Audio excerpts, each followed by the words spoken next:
untuk membuktikan khairihi wa syarihi selain Allah Ta'ala adalah du'afa, dhaif.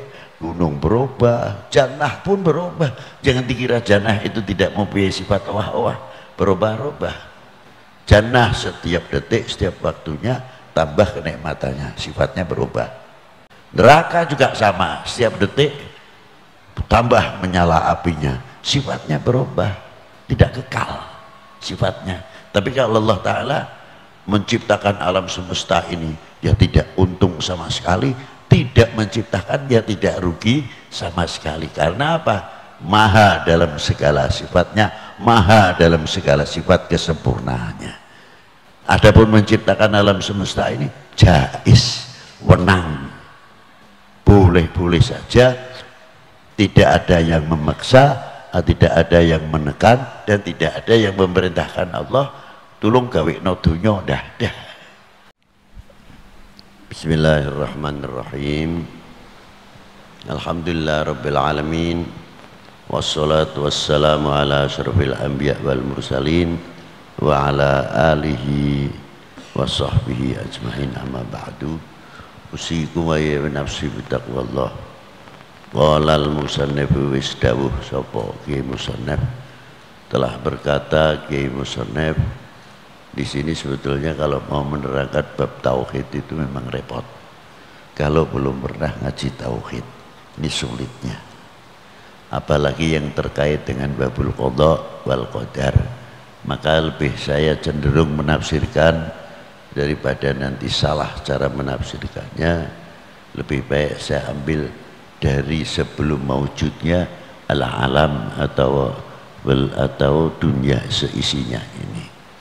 Mustahil bagi alam semesta seisinya itu bisa berdiri sendiri, itu mustahil. Lalu mengadakan terwujudnya alam semesta dengan datiyahnya alam itu sendiri, ya mustahil. Sebab selain Allah hawadith, barang baru yang tadinya tidak ada diciptakan oleh Allah Ta'ala, disebut hawadith. Kalau tidak disebut hawadith, diantaranya makhluk. Nah, barang hawadith makhluk itu tempatnya kedhaifan. Sebab yang maha kuat selain pencipta tidak ada, pasti dhaif. Lah yang membuat dhaif ya selain Allah sendiri. Artinya selain Allah Ta'ala adalah dhaif, ya otomatis Allah Ta'ala yang menciptakan. Sebab tidak ada yang maha dalam segala sifatnya terkecuali wahdahu la syarikalah. Loh, bisa nanya nih. Allah Ta'ala menciptakan gunung, laut dan sebagainya.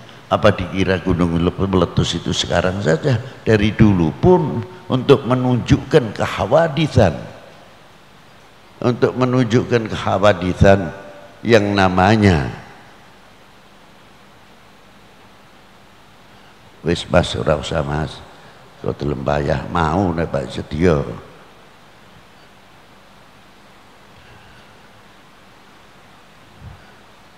Untuk menunjukkan kehawadithan, dia dikasih meletus. Kalau laut bergelombang semakin besar, pasang surut, itu untuk menunjukkan sifat selain Allah Subhanahu wa Ta'ala. Jadi tidak heran kalau ada khairihi wa syarrihi minallahi ta'ala, awalnya saja sudah begitu. Jangan kaget. Bukan setelah khairihi wa syarrihi itu sesudah terwujudnya manusia sepanjang manusia baru disebut khairihi wa syarrihi. Sudah dari dulu sudah ada. Untuk membuktikan khairihi wa syarrihi selain Allah Ta'ala adalah du'afa, dhaif. Gunung berubah, jannah pun berubah. Jangan dikira jannah itu tidak mempunyai sifat wah-wah, berubah-ubah. Jannah setiap detik, setiap waktunya tambah kenikmatannya, sifatnya berubah. Neraka juga sama, setiap detik tambah menyala apinya, sifatnya berubah, tidak kekal sifatnya. Tapi kalau Allah Ta'ala menciptakan alam semesta ini, ya tidak untung sama sekali, tidak menciptakan ya tidak rugi sama sekali. Karena apa? Maha dalam segala sifatnya, maha dalam segala sifat kesempurnaannya. Adapun menciptakan alam semesta ini jais, wenang, boleh-boleh saja, tidak ada yang memaksa, tidak ada yang menekan, dan tidak ada yang memerintahkan Allah tulung gawe no dunyo, dah terserah yang maha kuasa. Disinilah untuk menunjukkan kedoifan tersebut, sekali lagi saya ulangi, jadi tidak heran kalau khairihi wa syarrihi minallahi ta'ala. Terus apa? Mal farqu baina syari'ati wal haqiqati. Fa in kila mungko lamun den ngendikaake apa mal farqu baina syari'ah, ma utawi apa iku al farqu perbedaane baina syari'ati ing dalem antarane syariat wal haqiqati lan antarane hakikat. Kultu ngucap sapa ingsun, asyari'atu utawi syariat iku ma perkara waroda kang tumeka bihi kelawan ma apa at-taklifu kaperdibati. Wal haqiqatu utawi hakikat iku ma perkara waroda kang tumeka bihi kelawan ma apa at-ta'rifu ta'rif pengertian. Fasyari'atu mongko utawi syariat iku muayyadatun den kuataken bil haqiqati kelawan hakikat. Wal haqiqatu utawi hakikat iku muqayyadatun den qayyidi bisyariati saking kelawan syariah. Teko biyen wis ana kekuatane syariat ya tergantung marang hakikat. Hakikat juga tidak terlepas kepada hakikat, pada syariat. Contoh nih, duwe wit pelem punya pohon mangga. Ketika kita makan buah mangga, pakainya hakikat apa syariat? Syariat dulu, dicuci, dikupas biar bersih dulu. Nah setelah itu cuci tangannya, bisa pakai tangan langsung, pakai piting atau lidi yang bersih, atau garpu atau sendok untuk menjaga kebersihan kan gitu. Nah buah mangga ini mempunyai pelok. Ini kira-kiranya makannya itu sama dengan nandurnya pelok itu tidak? Tidak bisa sama. Atau pohon itu dicangkok, ditanam. Ketika nanam cangkokan sama ndak seperti makan buahnya?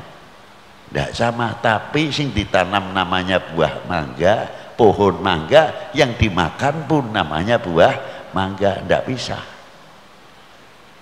Itu namanya hakikat dengan syariat. Gampangan saja cara nafsirake ini. Kalau kita pakai sendok makan buahnya, pakai garpu, tapi kalau kita mau nanam cangkokan nganggone pacul, dan kira-kira mangan nganggone pacul ya diguyu wong maksudnya. Ini satu contoh itu saja. Jadi antara syariah dengan hakikat tidak bisa dipisahkan, walaupun kelihatannya tempatnya berbeda.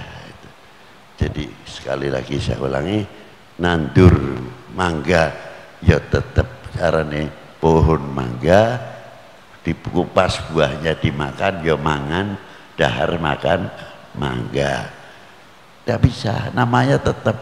Nah, itu nama syariah wal hakikat. Kalau ada hakikat harus syariah, kalau ada syariah harus itulah. Kalau kita memahami apa yang telah dikatakan oleh muallif tersebut di dalam masalah hakikat syariah, jangan sekali-kali kita membahas kalau toh bukan ahli nih. Saya sudah mencapai martabat ilmu hakikat sing priye. Ini kok enak, saya sudah mencapai makrifat yang gimana? Lah ini jangan digabah, makanya semua itu ilmu harus tahu dasarnya, harus tahu kitabnya, nanti jelundrunge kena. Selanjutnya, wassalamualaikum warahmatullahi wabarakatuh.